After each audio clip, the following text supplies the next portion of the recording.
my mentor, Mel Mark.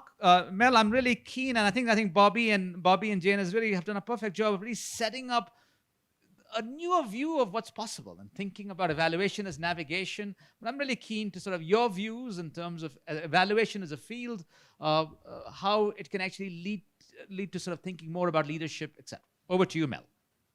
Thank you, and it's a pleasure and an honor to be here. Are you able to hear me all right? Yeah, fantastic. Okay, great.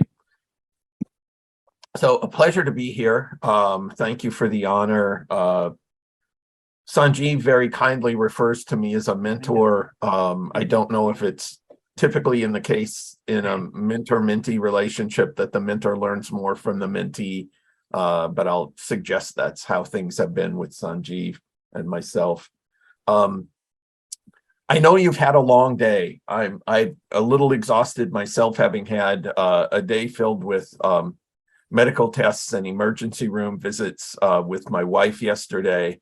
So I'm going to try to be adaptive, which is, of course, a key aspect of the work that you do every day. And I'm also aware from having heard a bit of the last few presentations that you're probably in a position where your brain is either feeling excessively full or about to explode, and where your body is ready to get up and move more than you've been able to. So I'll try to be brief. Even from the last few presentations, one of the things that I think you can see is the way in which the broader field of evaluation has a richness of concepts, techniques, methods from which one can partake.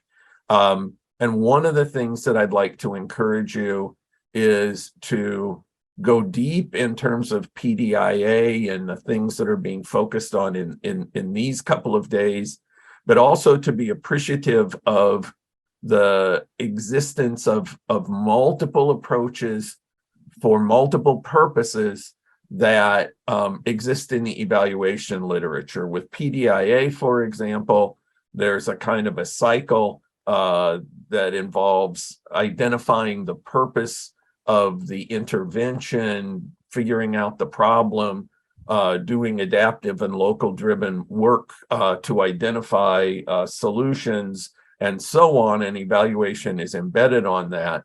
There are times when there are evaluative questions that will arise that come in at different places. There are different perspectives, as illustrated, I think, by Bobby and Jane's excellent presentation just a moment ago. I don't want to take the time or try to sort of lay out that terrain, but there was a term in the program about the ecology of evaluation, and more broadly, the ecology of evidence. And I would just encourage you, as you think about ongoing learning, ongoing professional development, to recognize that there are more options that are worthy of your attention and will help you with PDIA. And when you come into the need for evaluative judgments, for program improvement, for attempts to adjudicate the different perspectives and values that different individuals and groups have, there are other approaches that are worth your attention over time. So that ecology is there. I often mention the value of being multilingual with respect to evaluation approaches, because the contexts are different and they may call for different evaluative approaches. A couple of things that I want to mention in relation to both some of the things that you've heard today and thinking forward. In many instances, evaluation becomes a compliance exercise. It's a box we have to check. There's external funding that requires evaluation, and we do it because we have to, and we have it done, and the success is being able to check the box that we have done it. I think it's key, and I think this is consistent, perhaps implicitly, with everything you're hearing over today and tomorrow, that you not think of evaluation as a compliance exercise, that you think of evaluation as part of a set of ongoing activities, a set of processes that have the actual capacity to facilitate improvements, that kind of North Star that Bobby and Jane referred to. I think they give an inspiration in terms of getting away from compliance thinking about evaluation. A second thing I want to mention is the notion of timelines, and this is something Sanjeev has written and spoken of eloquently. Those chains of resources to activities, to outputs, to outcomes, to impact, different ways of people divide up that line. Those chains don't always take into consideration what's plausible in terms of the timeline of change. How long does it take to get from outputs to outcomes, for example? How long are longer term outcomes likely to require to get there? What are the factors that take place? In some instances in medicine, you've got a sense of what the likely trajectory is, but in many instances, the trajectories can have huge intra-individual variations. Well, what's the likelihood of those timelines of change taking place within sometimes arbitrarily defined timelines for evaluation? This is a question we don't deal with enough. You're in a position, I hope, to be able to think about that and not prematurely declare things ineffective when what is really going on is you haven't given it time enough to do the work that it needs to do.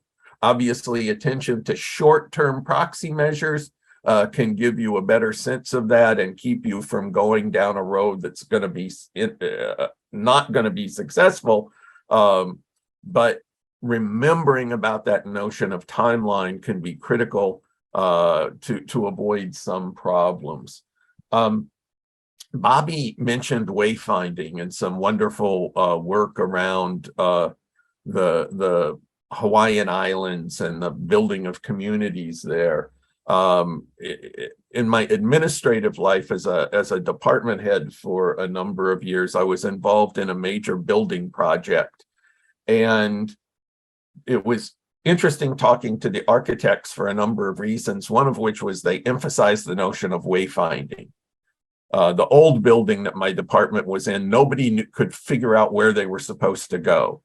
And it was dark, and the common experience if your office door was open is of some visitor asking how to get to a particular office because there was no way they could figure it out.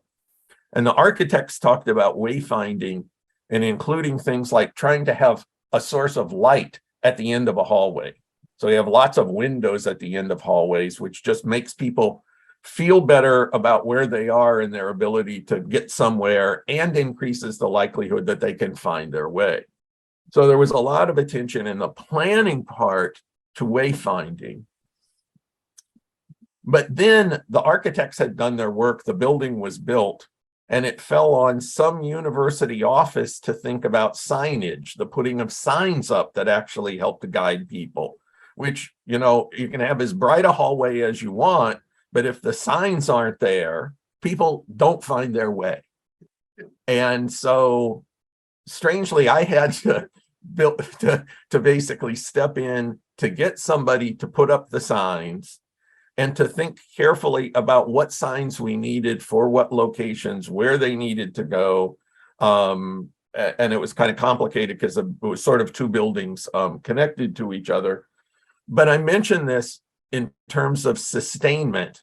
And I've been persuaded by some people who talk about program sustainment as opposed to sustainability, reserving that last term for the health of the planet. And so program sustainment and the sustainment of the benefits that might have accrued by an intervention often gets left out of planning. And this is particularly important because of the time-limited funding cycles that many donor organizations have, because of the possibility of time-limited focus, because of changes in political regimes or in changes in terms of what's got emphasis on the agenda. And for us, in managing those processes, for trying to be a steward of resources and of outcomes, thinking about sustainment from the beginning is an important issue. I told you I'd try to be brief given how long you've been sitting there and learning and thinking, and I will try to keep true to that. Let me just end by saying the issues that you deal with are among the most basic and important ones in terms of human well-being. And it's hard to flourish if mortality is high. It's hard to flourish when there are food shortages and we don't have access to clean water. The work you're doing is so critically important, and the potential improvements that you can bring towards these issues of basic human well-being, the improvements that you can bring are so important in the short term and in the longer term, keeping that notion of trajectories that Bobby referred to, that it's worth you're taking the time as you are doing now. And I would encourage you to take the time beyond tomorrow's session to think about ways to enhance the work that you do and the contributions you bring, the contributions you can contribute to. That's a pretty impressive endeavor. And I just want to thank you for it and say it's a pleasure to be with you remotely, and vaya con Dios. Mel, thank you so much. That's terrific. Please give him a big hand. Before I turn it back to Sampath to close the day and perhaps ask a question if he has any, I just want to stress 3 or 4 things, and it'll be my way of plugging both tomorrow and some of the folks in the room. Mel, you spoke about this need for a multilingual evaluation approach. I think it's super important because too much of the evaluation discourse is still caught up in best methods. I still feel that as a 1980s kind of debate. I want to plug 2 things. Shailendra and the DMU are doing some really fantastic work in sort of thinking about, in the policy evaluation space, how do we really think of potential courses, especially of the self-paced variety, but other varieties too, that actually creates that kind of multilinguality. So I think it's a pretty important question we're raising. That's one. Professor Sandra Albert, whom you might have heard a few minutes ago, she's part of a distributed network that we're trying to create as an international global network that has, we're thinking of IIP at Shillong. I think the folks from the University of Toronto on this link itself too, folks from Western Michigan are here. But the idea of how do we leverage, the idea is you cannot be growing departments of evaluations in a whole bunch of places. You really want a distributed network. So I think that's the sort of the multilingual comment. I also want to stress your focus on wayfinding, super important. I want to stress, connected to Arun's talk for tomorrow, I'm interested in your thinking on strategic planning. How will that sort of help us think about the wayfinding problem? Mel, your call out to trajectories, for me, it was Michael Woolcock's paper from about 10 years ago, I think 2011. That really was, for me, still one of the best papers on trajectories that I've seen. And so I think that's how we connected. So I really want to press that. Focus on sustainability is also exciting. But Sampath, over to you for final thoughts or any questions you have. Thank you. Dr. Melvin, I hope you are still there. Yeah, he's right there. Okay. Oh, great. So, Dr. Melvin, great listening to you, I think, and also great to you. As if we are seeing like, Albert Einstein, honestly. we thank you so much. In fact, great seeing you and great listening to you. One of the things I want to tell you, because you have done so much work on evaluation, the way actually, to look at evaluation. So we have 2 things. One question is, it's a especially you said you also cautioned the premature declaration of results and and evaluation. But the challenge here is that I in fact morning this was also very subtly highlighted by the professor Michael Woolcock from Harvard. What he said was also that it's also true. There is a uh, you know increased expectations on the systems, especially increased aspirations of the people about the systems and the government and the state. So when we have those increased expectations, people can't actually wait to see like what you're doing. People want it immediately. They wanted the results immediately, the change immediately. So what is that, like what I wanted to say is that there is also a need for that concurrent evaluation, which actually also gives some kind of a hope, because people live with hope. I think there's something that people, the state, and a state is essentially as an institution which would be stronger and which would able to provide that stability, and it will not become like a Sri Lanka. So I think I'm just giving this question because Sri Lanka has, at some point of a time, it has been one of those model states.